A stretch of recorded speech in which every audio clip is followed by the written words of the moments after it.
Alors ce coup-ci, on va juste faire un fichier Excel qui permet de faire ses comptes avec Excel, hein, quelque chose qui va ressembler beaucoup à ça, sauf que je vais repartir de zéro. Donc on va être dans une nouvelle feuille. Voilà. Donc on a besoin, bon je vais zoomer un petit peu d'abord. Voilà, on a besoin d'une colonne pour la date, une pour les crédits, une pour les débits, la désignation de ce qui a donné lieu à un crédit ou un débit, et ensuite on va mettre un peu plus loin une colonne pour le crédit total. Alors si par exemple on fait un fichier par mois, crédit total sur le mois, mais si on peut faire aussi une feuille pour une durée plus longue que ça, débit total et le solde en cours. On va mettre juste solde. Donc là, ces cases-là, il y aura juste 6 cases, donc on va mettre les bordures tout de suite. On va mettre des couleurs qui vont bien. Donc crédit, c'est quand on est en positif, on va mettre du vert. Et le débit, ça c'est bien. Alors ensuite, on va aussi mettre un peu de bordure là. Alors bon, je vais préparer un tableau avec, on va dire, la 17 lignes de désignation, sachant qu'on peut en rajouter après. Et on va surtout s'intéresser dans ce tuto-là au format de cellules pour les dates, pour mettre des formats monétaires et à quelques petites formules qu'on peut faire tout de suite en fait. Ce qui va être contenu dans le crédit total, c'est juste la somme de tout ce qu'il y a dans la colonne B.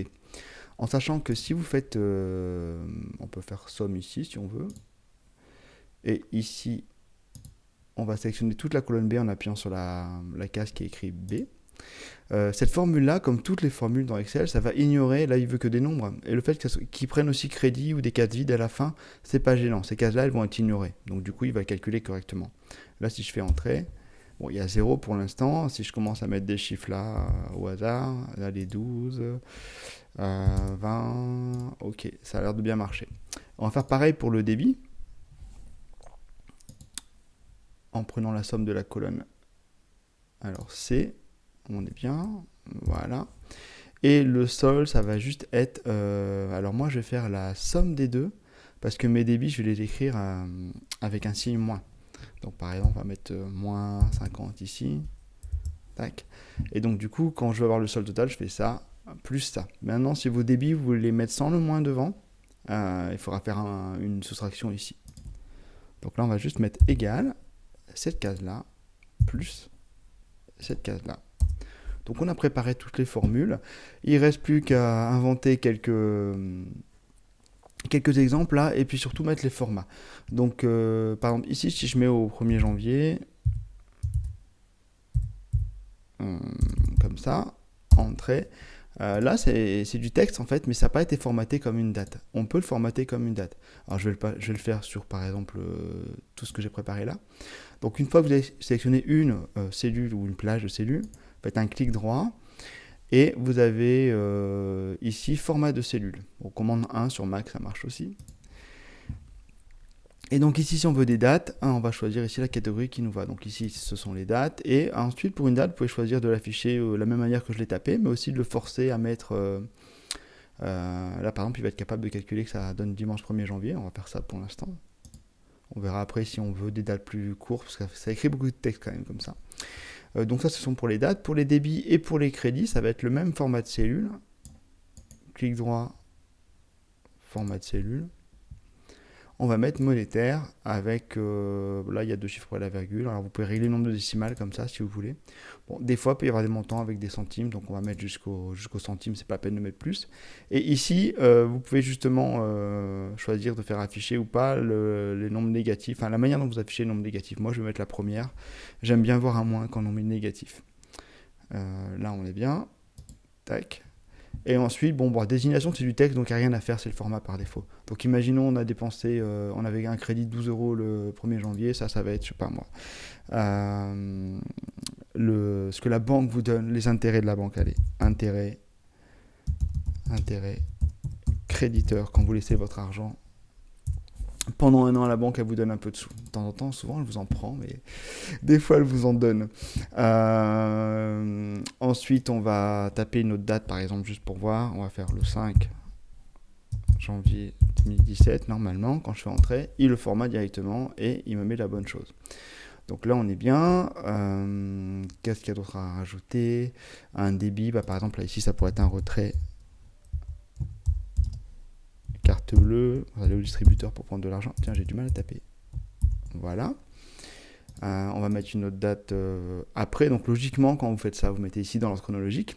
Et c'est à peu près tout ce qu'il y a à faire en fait. Donc je vais mettre une date ici, une dernière. On va mettre ça ici le 10 janvier 2017.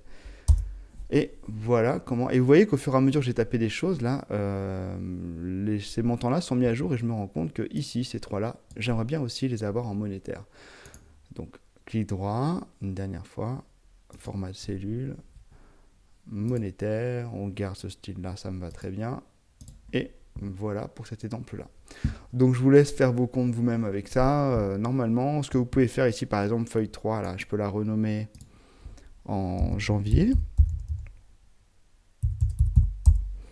Et éventuellement, après, si vous avez une feuille comme ça qui est toute prête avec les bonnes formules, quand vous voulez faire la feuille si vous voulez changer de feuille pour février, vous faites ici sur l'onglet là, déplacer ou copier. Vous choisissez créer une copie en dernier. Et du coup, là, j'ai une copie que je vais renommer février. Et tout l'intérêt, bon là la copie là pour l'instant les dates sont pas bonnes. Bon allez on va changer les dates pour que ça soit cohérent. Bon bien sûr normalement tous les mois se passe pas exactement la même chose quand même. Mais ce qui est intéressant, alors on va changer bon là par exemple il n'y aura pas d'intérêt ce mois-là. Là on va mettre, on va changer des choses.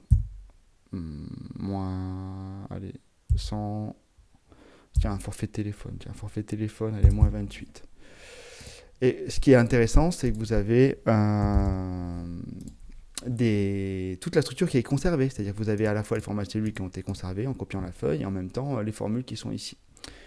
Et du coup, vous n'avez pas besoin de refaire tout ce que vous avez fait une fois pour tout ici. Alors, c'est à vous de voir si vous préférez faire une feuille par mois, ça peut être pratique.